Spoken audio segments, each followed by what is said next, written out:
Good evening, everybody. Thank you all for coming out. I hope you enjoyed the rain this morning. I know I did. I was teaching classes this morning, and my students all came in soaking wet, so it's kind of funny to watch them. I'm Elaine Kramer. I'm the president of the board here at the LBJ Museum, and it's my pleasure to welcome you to tonight's fall lecture. I do want to take a moment to recognize a few of our board members that are here. Judge Linda Rodriguez, Melissa Gilligan, Sam Burnett, Kate Clayton, and there's Ellie, and Ellie Dietz. And most of them made some of the refreshments that we had for the reception. They are recipes out of Gene Schuler's cookbook, At Home with Ladybird. So we're eating some of Ladybird's recipes. I also want to thank Debbie Butler, our museum manager. She really kind of runs the show for us. And also Lisa Adams, who's our assistant manager. She couldn't be here tonight, but she's the one who does all the Facebook posts and everything. In addition, if you like the sound system, we have Melissa Millican to thank for that. She generated the sound system. So, thank you very, very much for that. As a history major in college, I would sort of persistently get questions about, well, what the heck are you going to do with your history degree?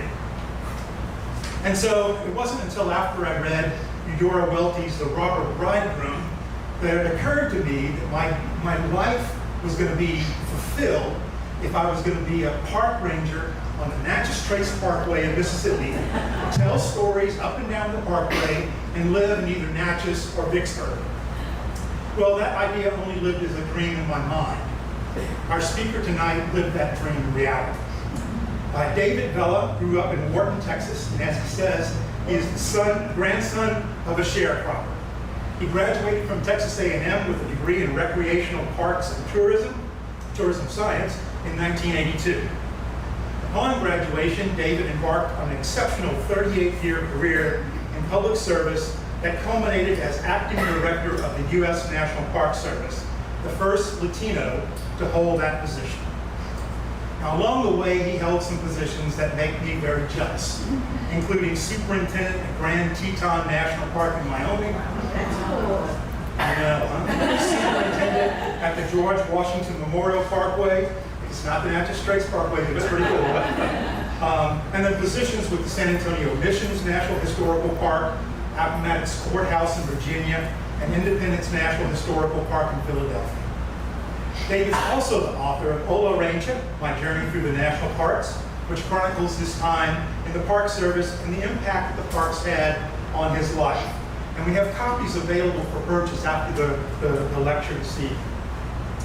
But of course, it's for his association with the Johnson family and his time as superintendent of the LBJ National Historical Park as to why he's here tonight. As superintendent, David was responsible for the overall management and operation of the park and worked closely with the Johnsons in that capacity. From holiday tree lighting events to functions in the Texas White House, he worked closely with Mrs. Johnson and her staff to ensure a safe and memorable experience on the LBJ Ranch. So we're pleased and honored to have someone who can give us a personal look at the workings of the ranch and share wonderful experiences and intimate memories of Ladybird. Ladies and gentlemen, to present the fall lecture, A Portrait of Ladybird, Memories of a Friend, please welcome David Vela.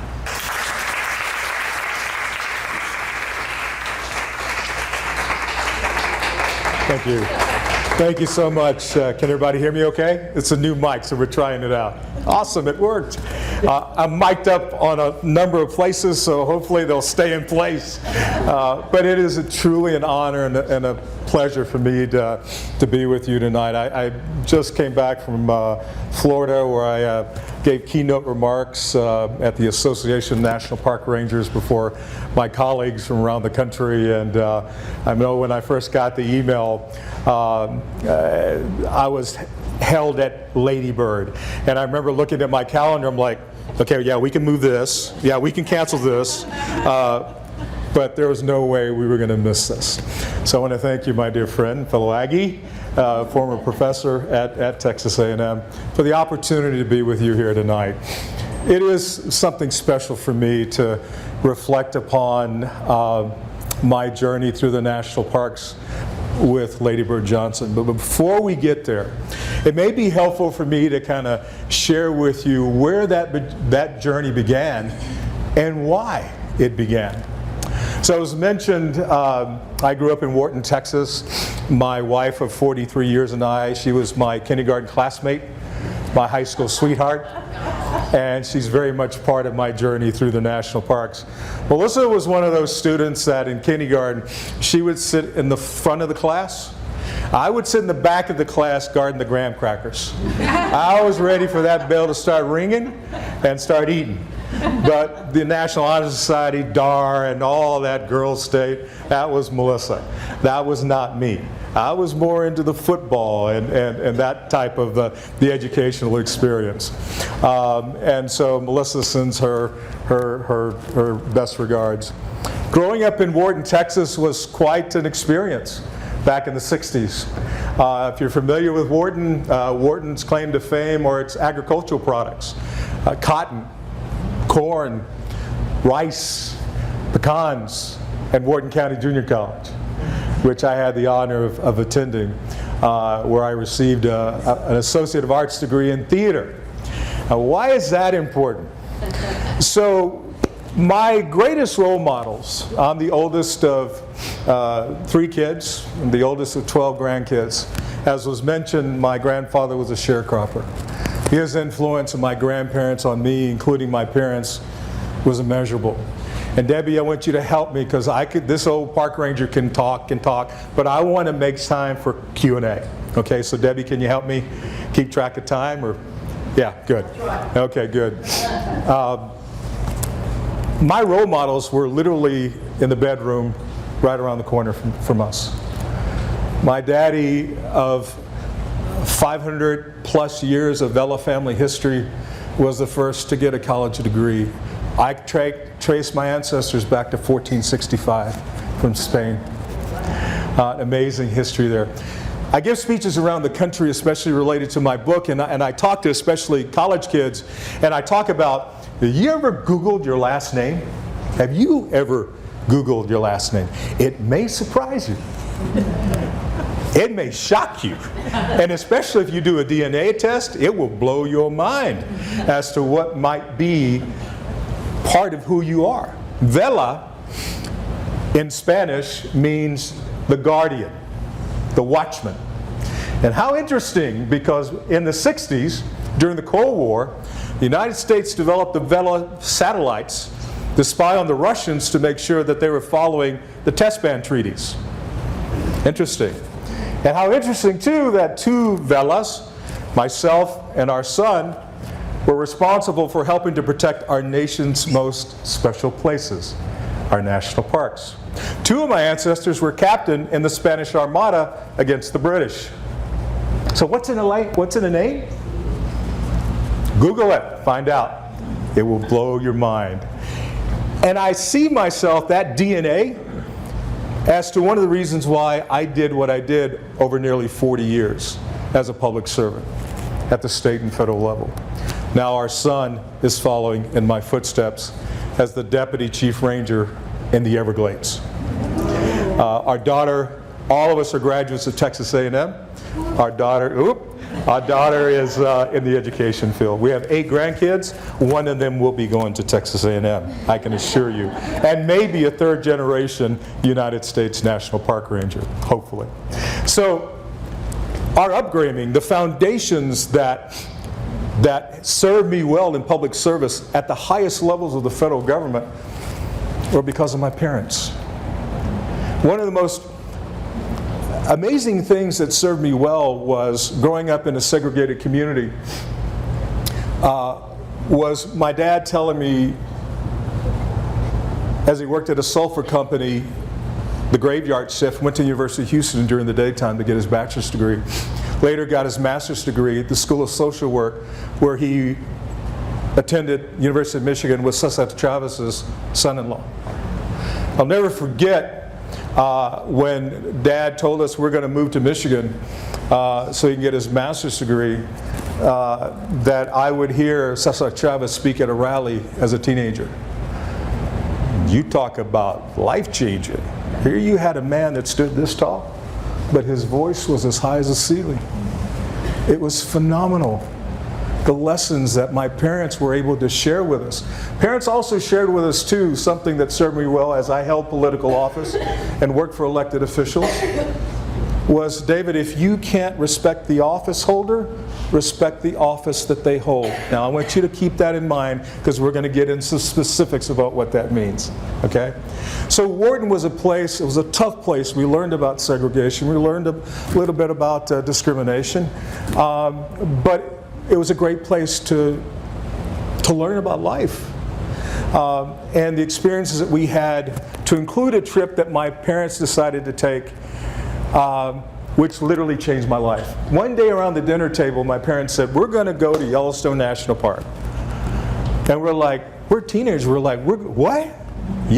What's Yellowstone? And then we found out how long it was going to take, and we're like, oh no, we ain't traveling 3 days to get to Yellowstone. We're not a family of financial means at all, but we were rich in faith and family and exploration. So we get in the car, all 5 of us, we head towards Yellowstone. The first stop was Grand Teton National Park. Have you been to Grand Teton? I was just there 72 hours ago. Then went to Jacksonville to give a speech. That iconic mountain range was phenomenal. Because we weren't a family of financial means, just to make ends meet, Mom would go to the grocery store along the route and would buy a bag of Fritos and a loaf of bread. And we would have Frito sandwiches so that we didn't have to stop at a restaurant. And that was back in the 70s. How expensive would a restaurant been back in, well, late 60s, early 70s back then? But for this Latino family, it must have been pretty expensive. Frito sandwiches was the meal of the day. To this day, my mother cannot open a bag of Fritos without getting sick. I don't care. I'll open it. We'll put it in a bowl for bread. We're good to go. But the first stop was Grand Teton National Park. That iconic mountain range, elk, bison, mule deer, antelope, black bear. And when we found out that there were grizzly bear, we're like, oh, hell no. We're going back to Wharton. We ain't dealing with grizzly bears. But also, too, when we didn't see people that looked like us. We didn't see rangers that looked like us. We didn't see visitors that looked like us. It could have been an intimidating place back in the 60s, early 70s. But it wasn't. And then seeing the iconic image of that National Park Ranger, that green and gray uniform, the Stetson, the Smokey the Bear hat, the gold badge. Seeing that for the first time as a teenager, and especially in Yellowstone at Old Faithful, where this ranger was going on backcountry patrol with 2 horses, with a Winchester rifle, a pistol, on backcountry patrol, changed my life. I didn't know what they did. I didn't care. You get paid to work out here in these places? Are you kidding me? And wear that uniform? Life-changing. That experience enabled me to get to meet her. Came back, realized that Rangers have to speak in public. Again, I only cared about 2 things, Melissa and playing football in high school. Melissa was all-state in band. I was all-state in choir. The theater teacher from high school said, hey Dave, I need you to come out to a play. I want you to be in Little Abner, the musical Little Abner. You want me to do what? Play? Acting? In the 70s? Ain't happening. It did. I got a theater scholarship in college. And I'm able to stand before you today, all these years later, because of the confidence that high school theater director gave to me. She's in my book. So life has given me a lot of opportunities to do things I never knew would be possible, let alone graduate from Texas A&M with my kindergarten classmate. The first job that we had were in the missions in San Antonio. We were the first Rangers to open the missions in the early 1980s. 95% of the staff of Rangers were Latino. The missions are active parishes. The descendants of the indigenous people still live in those neighborhoods. In San Jose, San Juan, Concepcion, Espada. The superintendent, Jose Cisneros, realized that we got one shot to get it right as government employees with those communities. And we did. He did. And I give Jose a lot of credit. That's where that journey began. But you got to remember, our uniforms look very much like Border Patrol. So we'd go into restaurants, and we're in the uniform and the Smokey the Bear hat, and we're like, where's everybody go? You know? What's happening? We didn't say anything. Where's everybody going? We realized that we got a lot more work to do. We figured it out. And it was one of the most amazing experiences. But while I was there, as a 21-year-old site supervisor at Mission San Juan, my supervisor said, Dave, you're going to need to learn how to do museum curation. And the best place to get that is at Lyndon B. Johnson National Historical Park by renowned curator Libby Hewlett. Now, Libby's husband, Barney, you remember, flew Marine One for John F. Kennedy and LBJ on the White House South Lawn in the helicopter. Libby was renowned curator. So Libby teaches me, 21 years old, first time ever at the park, first time ever at the Texas White House, first time ever on the ranch.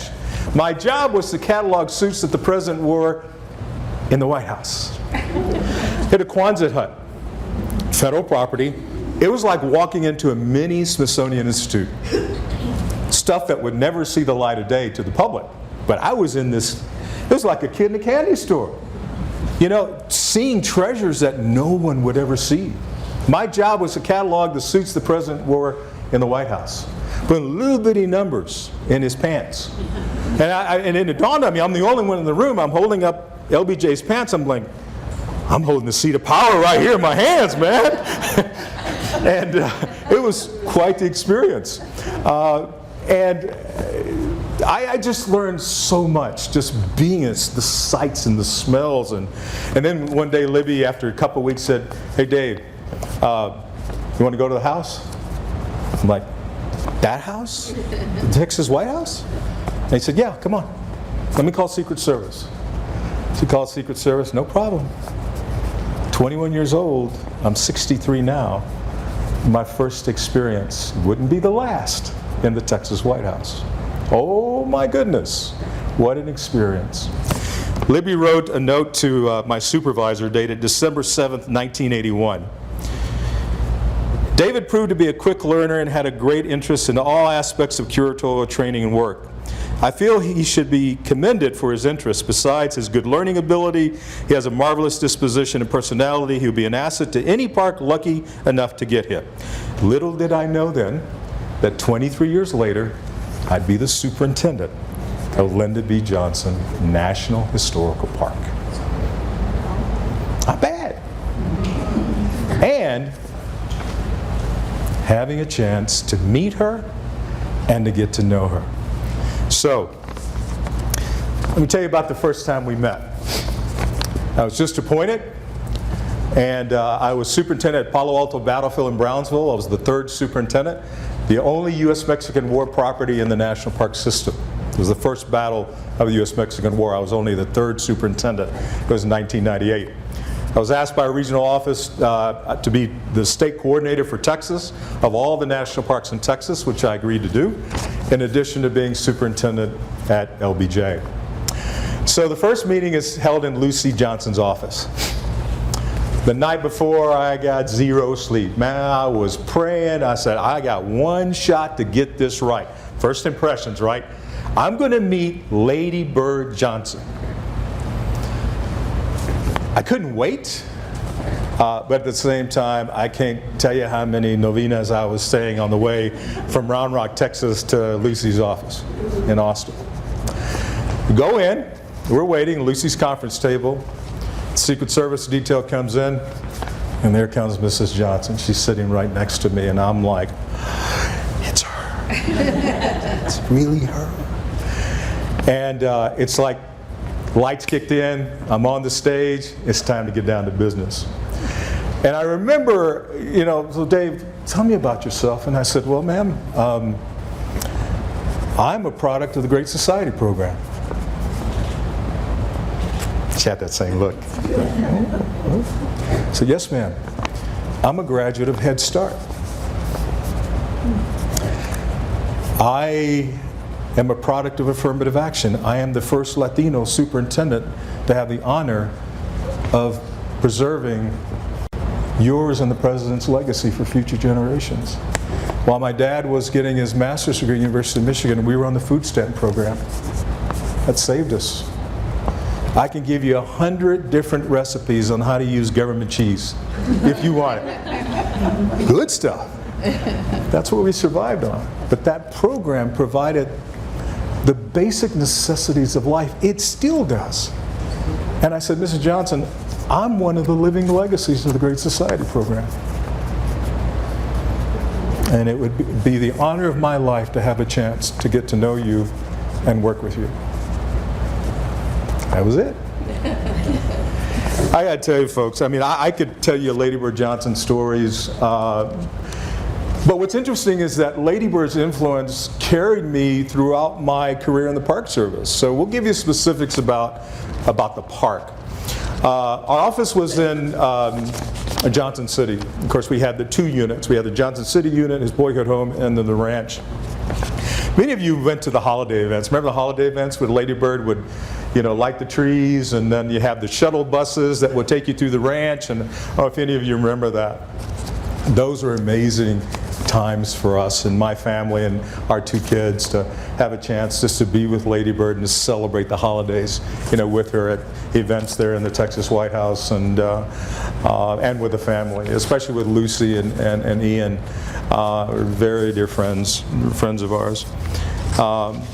And so there were a number of events that I clearly will never forget. One is we had an event in the Texas White House. I can't remember exactly what it was, but we were fortunate to have our son, who was going to Texas A&M at the time. He played football at A&M.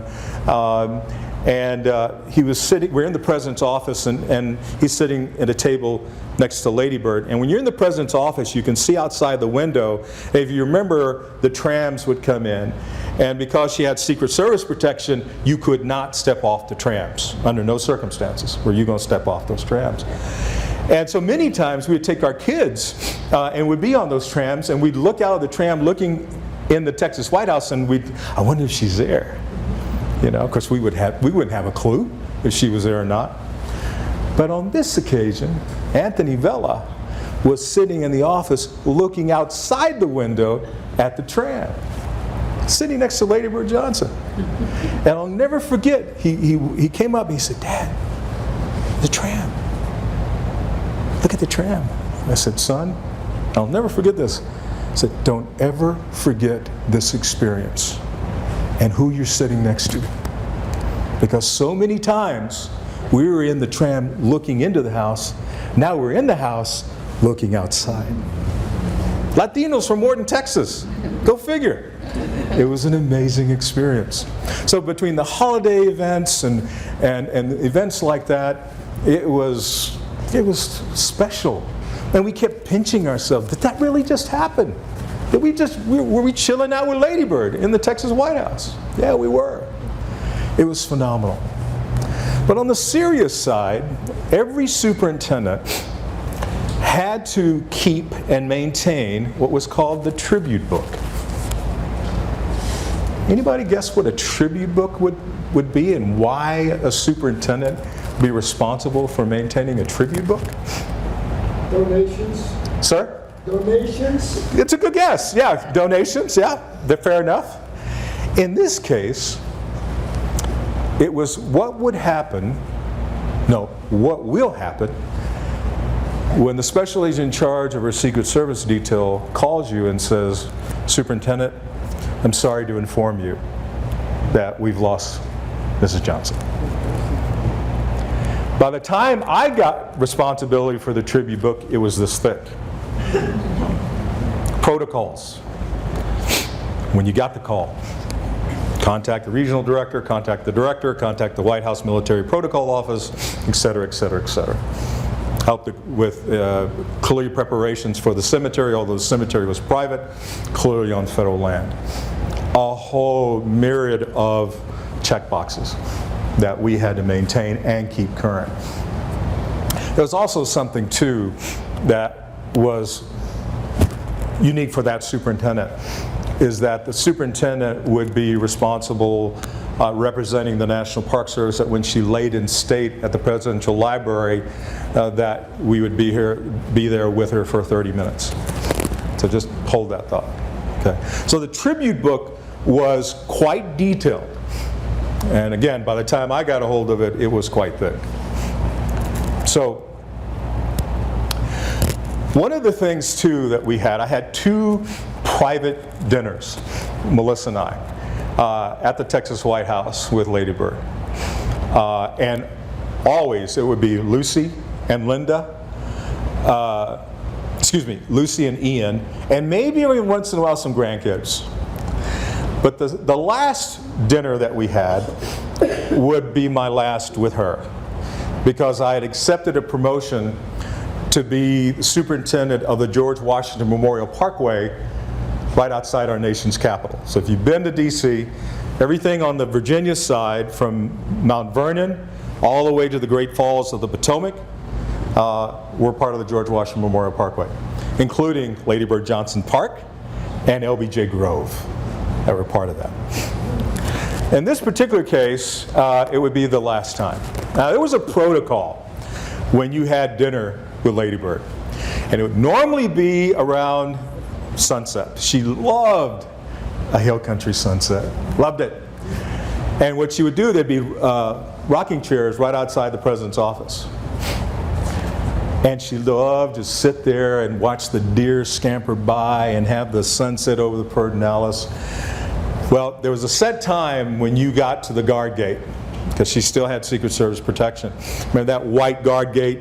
There was that fence before you went into where the ranch was? Where the Texas White House was. So you get there, press the button, Superintendent Vela here for dinner, gates would open. We'd park, and there's Lady Birds sitting outside on the rocking chairs. Staff would come out, we'd be greeted, Mr. Johnson, hug, how you doing, ma'am, it's good to see you. We'd be chilling out there in front for about 15, 20 minutes. Then the staff would come in. Said, Mr. Johnson, it's time to go into the living room. And so you walk in, if you've been in the living room of the Texas White House, this big stone fireplace, and you have that huge green ottoman with the seal of the President of the United States in it. That was LBJ's. And I remember we walking in and Mr. Johnson saying, David, you sit right over there. I'm like, no ma'am, I ain't sitting in that chair. That's LBJ's, that's the president's chair. No, please, you're the guest of honor, please sit there. Okay. I'm feeling it, man, I'm in LBJ's chair. I get the vibes, I'm feeling pretty good. And but here's the interesting thing. While we were waiting outside, and even while we were in the living room, we never talked business. Never talked business. It wasn't time.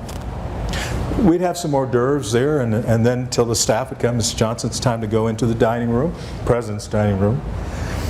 If you've been in the dining room, there's a table. The President would sit here with a telephone. The guest of honor to her left, Melissa, Lucy, and Ian. Steak dinner. It's the LBJ Ranch, right? 3-4 course dinner. No business. No talking. That second dinner, grandkids were running around. It was one of the grandkids' birthday parties, and they brought a birthday cake. And I said, Lucy, we shouldn't be here, man. This is your grandkids. I said, nope. You stay right here. You're going to eat cake. Oh, okay. I felt bad, but that's who they were. They wanted to include you. They wanted you to be part of those memories, and especially her. So eat the cake, and then we go into the living room, and only then only then do we talk business. And you know the business you want to talk about? Was what happens when she passes. I'm like, I don't want to have that conversation. No, I'm not ready for that. No, she was. And it was fascinating, the conversation. And she said, Dave, I'm talking with Lucy and Linda, and we're going to give Lucy and Linda, but for the Park Service, here's what I'm thinking. Because when I'm gone, and when you open the house to the nation, I want people to think I just left the room and I'll be right back. That was Lady Bird. Again, I didn't want to have this conversation. But it was one of the most memorable experiences I've ever had with a public figure. It was personal. It was meaningful. I mean, she was so sincere that she wanted to do the right things for the right reasons for the benefit of the nation. Well, we finished, we embraced, because I knew that was going to be the last time I would see her as I'm moving to Washington. And so Melissa and I are driving out the gate, and I'll never forget the conversation we had. I said, babe, do you realize what just happened? We just had dinner with Lady Bird Johnson. 2 kids from Wharton, Texas. Humble beginnings. Look at what we just experienced. And I got a little emotional as we drove back to Round Rock from there. It was interesting because the next day, I'm in my office in Johnson City. And I believe it was Shirley James, Mrs. Johnson's assistant, and Shirley said, Dave, where are you? I said, I'm here in my office, Shirley. Where do you need me to be? What's up? And a little frantic, nature in her voice. I'm thinking, Shirley, is everything okay? No. I said, how quickly can you get to the ranch? I said, watch me. What do you need? He said, I need you to go to the house, go right into the kitchen, and as soon as you get there, you call me. Okay. And I'm thinking, man, what's going on? I go into the kitchen, and on the table in the Texas White House is this picture. Wow. Lady Bird wanted to give it to me as a token of the last time we were going to be together. That was waiting for me on the kitchen of the Texas White House. I'll read the inscription.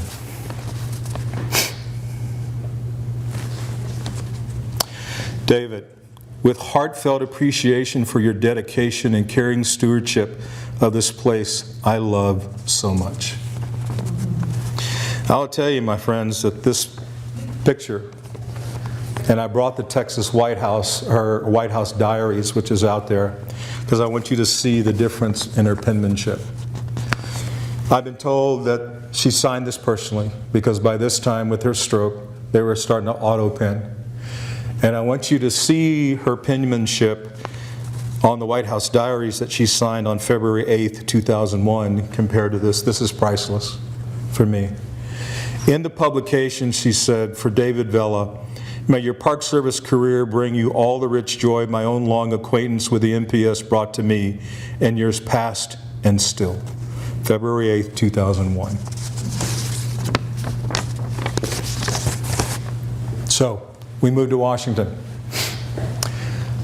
And I learned more about, I'm still associated with. In fact, Lucy told me the only reason why we're letting you go because we have a park in her name and in my daddy's name. That's the only reason why you're going to Washington. Yes, ma'am? Okay. I hear you.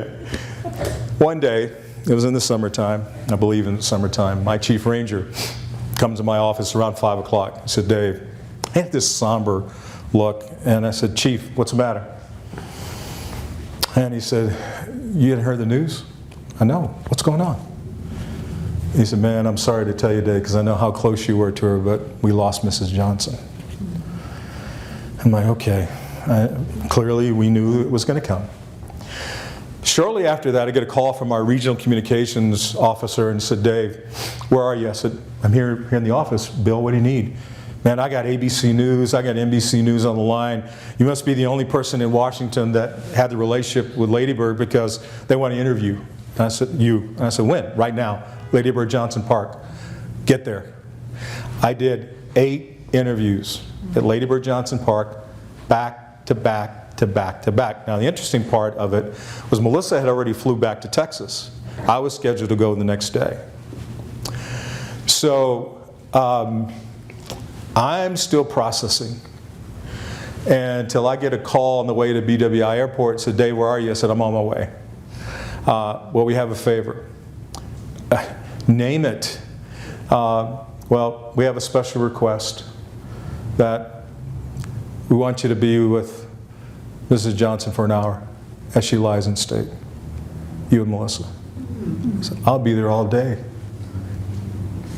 Memorial service at the Presidential Library happens. If you remember, you have these marble stairs. We're up on top. C-SPAN's rolling live. Secret Service detail is off camera. Melissa and I are at the head of her casket. I'm still processing. It's not real for me yet. Till this Boy Scout in uniform, little kid, boy, walks up those marble steps. He gets to the top of the steps. He does this. I lost it.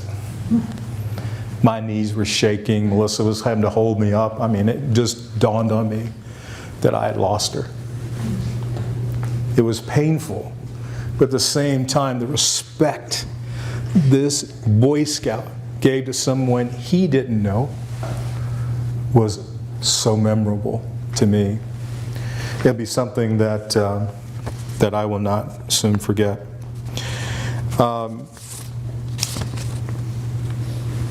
It's hard to kind of put into words, when you read about icons in American history, and you think about what it would be like if you had a chance to get to know them. I got to know her. It's one of the blessings of my life. And this image, this picture, now is placed prominently in my office study. And I wrote something just so I wouldn't forget. Today she holds a very prominent place in my home office as a reminder of all that is possible if we work together for a common good and purpose, and from time to time, enjoying the wildflowers along the way. That's my connection to Lady Bird. Now, what do you want to talk about?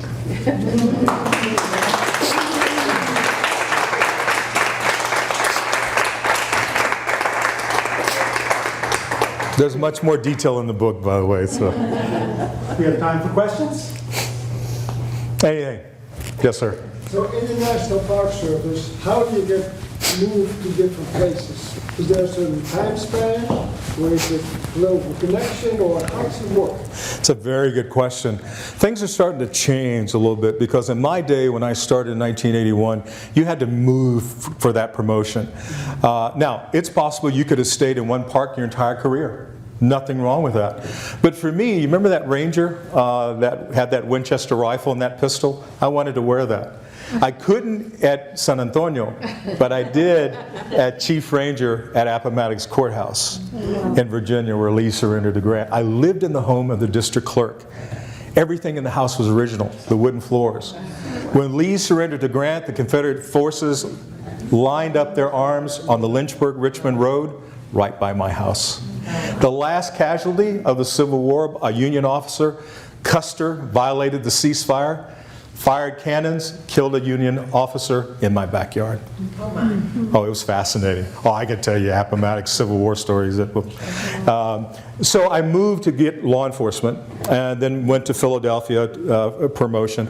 Then I had a 10-year absence for the Park Service, which was hard, where I worked as a federal agent doing white-collar criminal investigations in the streets of New York City in the 80s. Moved back to Texas, where I worked for the legendary Mickey Leland, who replaced Barbara Jordan of Houston. I still have Mickey's itinerary. As you remember, Mickey died tragically in a plane crash in Ethiopia. From Ethiopia, he was going to go meet with the Prime Minister in Israel and then meet up with his wife and young son in Disneyland. He never made it. I still have his itinerary. I was his first special assistant for Hispanic Affairs. I ran a Texas state law enforcement agency for the Attorney General of Texas, held local office, going on. I then came back in the Park Service in 1988. Superintendent in multiple parks, regional director in Atlanta, had 66 parks, all the national parks in the southeastern United States, Puerto Rico, and the Caribbean. 3 tours in Washington, and then Grand Teton National Park, the very first park that changed my life as the 21st superintendent. 45 years later, the 21st superintendent. Frankly, that was going to be our last assignment. Well, why wouldn't it be? Jackson Hole, Grand Teton? Till Washington called, the Secretary's office, in this case Secretary Ryan Zinke's office, called and said, how quick can you get to Washington? Watch me. What do you need? Not knowing why I was being summoned. I'm in a private meeting in the Secretary's office, very ornate. It's the largest cabinet office in the cabinet, by inches, by design, in the Department of the Interior. And he said, Dave, you know why you're here? I said, no, sir. What can I do for you?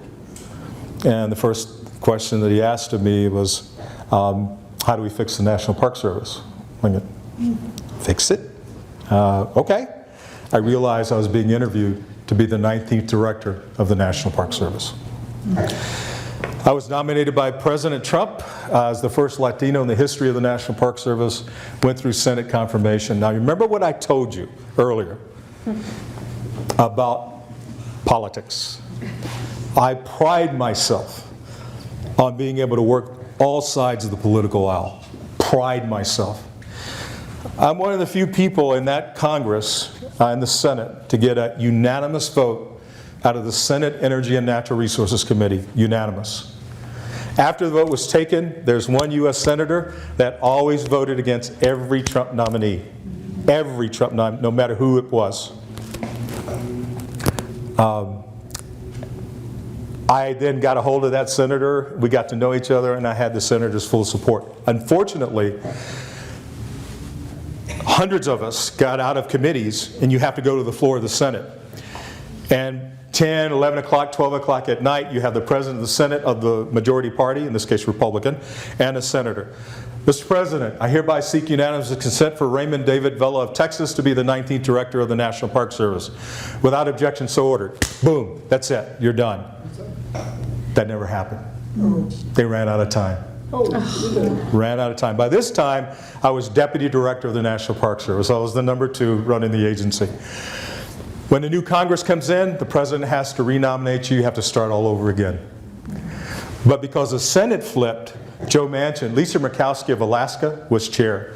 When the Senate flipped, Joe Manchin, who's still there as chair of the Senate Energy and Natural Resource Committee, called me and said, Dave, is the President going to renominate you? I said, I have no idea, sir. They said, well, we're not going to have you go through confirmation again. We're going to put you right on the floor. You will be confirmed. Many of us, hundreds of us, never got renominated. Now, that's not necessarily a bad thing, because by secretarial order, that's why my title is Deputy Director, exercising the authority of the Director.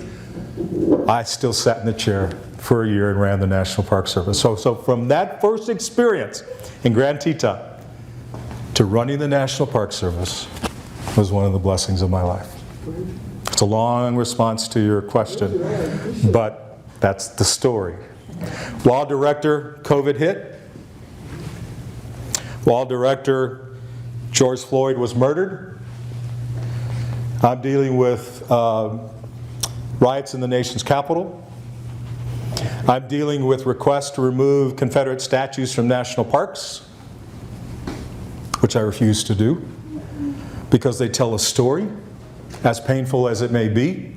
And what a lot of people don't understand, I took hits from media, I took hits from communities of color, and I respect that.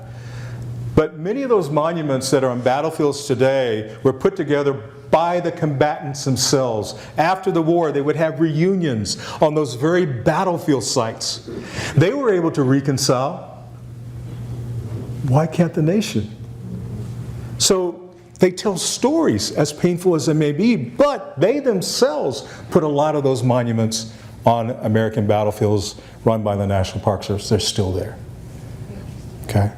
So it was a series of interesting experiences, but at the end of the day, we decided to, after nearly 40 years, it's time to go back to Texas. And that's why we're with you here tonight. Any other questions? Sir? We live in Bryan College Station. You know, Aggies, you know, it's that, you know, that. Plus our daughter has 5 kids, and so in College Station. So it's convenient. It's close to Houston. I fly a lot. You know, we have book events around the country, but also I have formed a heritage consulting company. I just got back from the Middle East not too long ago, where we're consulting with World Heritage areas, which is quite fascinating. You're looking at history that goes back 7,000 to 10,000 years. It's fascinating. So they're still trying to stay involved a little bit, but it's about grandkids, and it's about just kind of slower pace. Yes, ma'am. The Johnson Ranch is also a working ranch. Yes, it is. Correct? So yes, can you talk a little absolutely. The president wanted to demonstrate the latest technologies and ranching and conservation practices. I think he suspected. I mean, look at the hill country today. Look how dramatically, even when I was there, you know, 15 years ago, how it's changed. But he wanted to preserve the ranching history and heritage and to continue to learn from it. That's why it's still a working ranch. And thank goodness that he made that decision because of what's surrounding the ranch now. Which I'm not saying that's a negative thing, but as far as ranching, wineries. Wineries. So the ranching heritage of the hill country, it will always be there. That was the president's decision, and a good one. Anybody else? Yes, ma'am. What are some adjectives that you would use to describe Lady Bird? Oh. I know there's a long list. You know, for me, humility, a person of faith. Lady Bird had the ability, you could be in a room of 500, but when you talked to her, you were the only one that mattered in the room. You know, and Lucy and Linda have that capability as well, is that personal connection. When I was a superintendent in Grand Teton, it was the 50th anniversary of the signing of the Wilderness Act, so I called Lucy and said, Lucy, want to come to Grand Teton? I want you to help commemorate in Grand Teton National Park the president's legacy, conservation, wilderness legacy. So she did. And you know, there are a lot of people from Texas that go to Grand Teton, and we have beautiful pullouts. And I said, "Come on, let me take you through the park, her and Ian." And we'd go, and I'd be in uniform, and you could see the fellow Texans, and they were like, "Is that Lucy?" And I. In law enforcement, you're trained to learn body language, and so I said, "Hey, Lucy, come on." I said, "Hey, folks, where are you from?" "Well, we're from Texas." "Oh, really? Hey, well, welcome to Grand Teton National Park. Would you like to meet a fellow Texan?" They're like, "Yes." So she's ran hundreds of pictures in Grand Teton National Park, but she, oh my gosh, had that just humility, that spirituality that was, intoxicating, that you didn't want to stop. The challenge you had was just not occupying all her time with your room of 500 or 50 or 25, because she had that gift. I can keep going on and on, but she's still, a smile. Still that inspiration for me. What else? Are we running time? How many different places did she live? Did Lady Bird live? Yeah. Oh, that's a good question. I know that she had a place, and she would come out to the ranch on holidays and on weekends. But when she had her stroke, it was fewer times.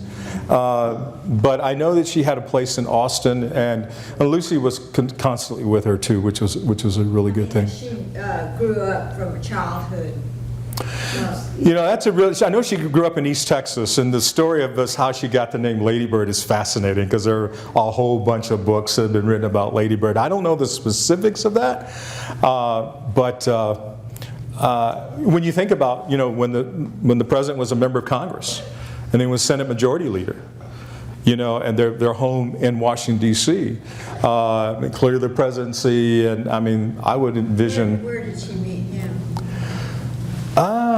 Who knows that story? Yes, Debbie? UT. See, that's why I didn't want to answer that. You know, Aggies have a different, right? Aggies have a little, you know. It's just sort of Yeah. Yes. Okay.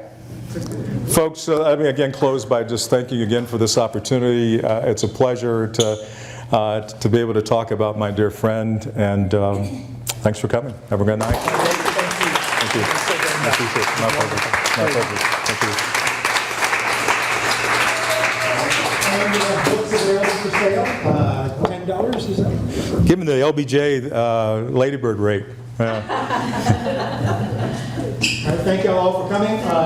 January 20th, we'll hold our second gala. That's a benefit for the museum. So plan to be there. We hope to have a good and wonderful time. And then we'll have our spring lecture sometime in March. Thank you all for coming out tonight. Hope to see you again.